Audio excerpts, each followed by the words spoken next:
Circle K is expanding its retail media capabilities.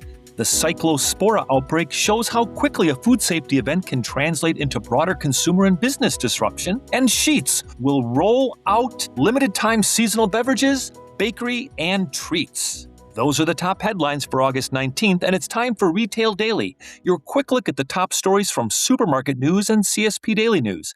I'm Chuck Yulee, editor at CSP. And I'm Supermarket News Executive Editor Bill Wilson.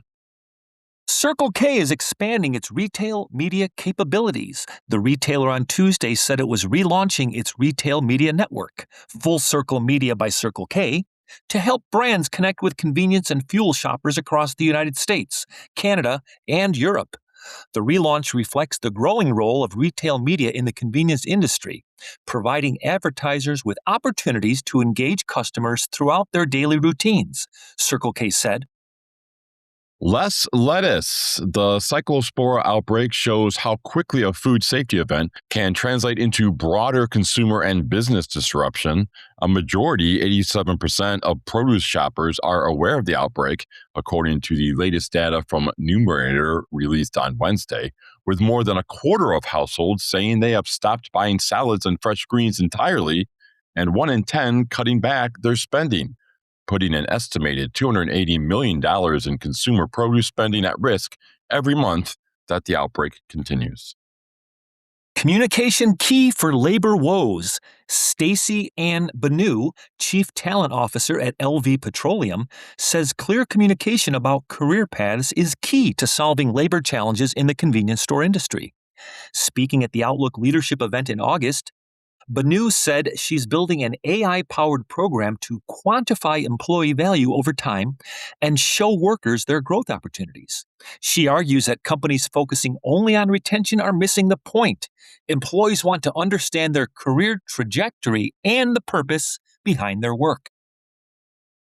On a Target tear, Target reported stronger sales and customer traffic in its second quarter on Wednesday, with food and beverage among the retailer's fastest growing merchandise categories as the company raised its sales outlook for the year. The Minneapolis-based retailer said that second quarter net sales increased 5.3% from a year earlier to $26.5 billion. Comparable sales rose 3.8%, driven largely by a 3.6% increase in comparable traffic. The results included growth across all 6 of Target's core merchandising categories. Food and beverage and beauty each posted high single-digit sales growth.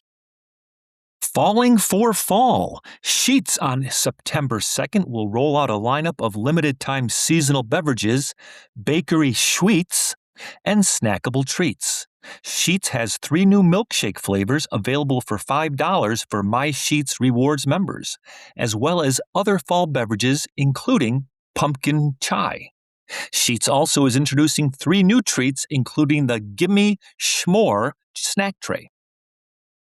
It's a market thing. When Supermarket News asked readers on LinkedIn why Kroger has lost foot traffic over the last few months, the response differed from a LinkedIn post shared earlier in the week. 46% blamed the market for the decline in the Cincinnati-based retailer's numbers. 24% said the company focused too much on e-commerce, and 15% said the retailer didn't offer enough sale items. Many of the comments, however, focused more on Kroger as the reason for the decline. More EV chargers. Wawa, which has more than 280 locations in its electric vehicle network, is adding 8 branded chargers in a partnership with Electrify America, the 2 companies announced Wednesday. The chargers are coming to Pennsylvania Wawas in Allentown, Bristol, Media, Phoenixville, Quakertown, Reading, Upper Darby, and Williamsport. Hemp bill introduced. 2 members of Congress have introduced a bill to create federal regulations for hemp-derived beverages like those for alcohol. Representatives Beth Van Dyne and Greg Landsman introduced the Beverage Regulatory Parity Act on August 10th. The bill would create a 3-tier distribution system and impose labeling, advertising, and trade practice rules modeled on those that have governed alcohol. Van Dyne said the bill comes ahead of the November 12th federal deadline that threatens to eliminate the legal marketplace for hemp-derived beverages. And that's all for Retail Daily. Subscribe on Apple Podcasts, Spotify, and more to hear the latest retail news. I'm Chuck Yulee. And I'm Bill Wilson. For more on these stories, visit CSP Daily News and Supermarket News.